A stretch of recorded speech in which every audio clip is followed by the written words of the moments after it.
മുഖത്തിൻ്റെ ഷേപ്പിലുള്ള വ്യത്യാസം ഇളയ മുഖൻ്റെ നിങ്ങൾക്ക് വേണമെന്നുണ്ടെങ്കിൽ സർജറി ഇല്ലാതെ തന്നെ ശരിയാക്കാൻ പറ്റും. അതെങ്ങനെയാണെന്ന് വെച്ച് കഴിഞ്ഞാൽ നമുക്ക് ഗ്രോത്ത് മോഡിഫിക്കേഷൻ അപ്ലയൻസസുകളുണ്ട്.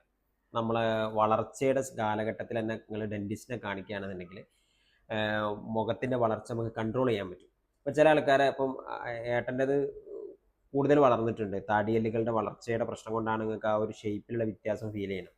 അതിപ്പോൾ ഏകദേശം 18 വയസ്സ് കഴിഞ്ഞതുകൊണ്ട് നമുക്കൊരു ഗ്രോത്ത് മോഡിഫിക്കേഷൻ അപ്ലയൻസസ് ഈ മൂത്താക്ക് കൊടുക്കാൻ പറ്റൂല.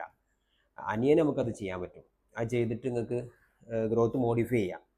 അതായത് മുകളിലും താഴത്തും താടിയെല്ലുകൾക്ക് ഉണ്ടാകുന്ന പ്രൊപ്പോർഷനിലുള്ള വ്യത്യാസമാണ്. അതിപ്പോൾ നമുക്ക് ജസ്റ്റ് പ്രഡിക്റ്റ് ചെയ്യാൻ പറ്റും അനിയൻ്റെ കേസിൽ.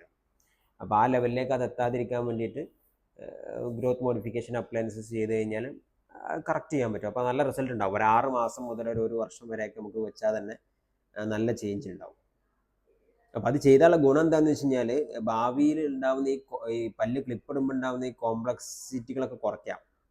ഞങ്ങൾക്ക് പല്ലിൻ്റെ അലൈൻമെൻറ്റ് മാത്രമേ പിന്നെ പല്ല് ക്ലിപ്പിട്ടിട്ട് ശരിയാക്കാൻ ഉണ്ടാവുള്ളൂ. ഈ മോണയുടെ പ്രോബ്ലം ഒക്കെ അപ്പം സോൾവ് ആയിട്ടുണ്ടാവും. ആ ട്രീറ്റ്മെൻറ്റ് ചെയ്താൽ മതി, ശരിയാക്കാൻ പറ്റും.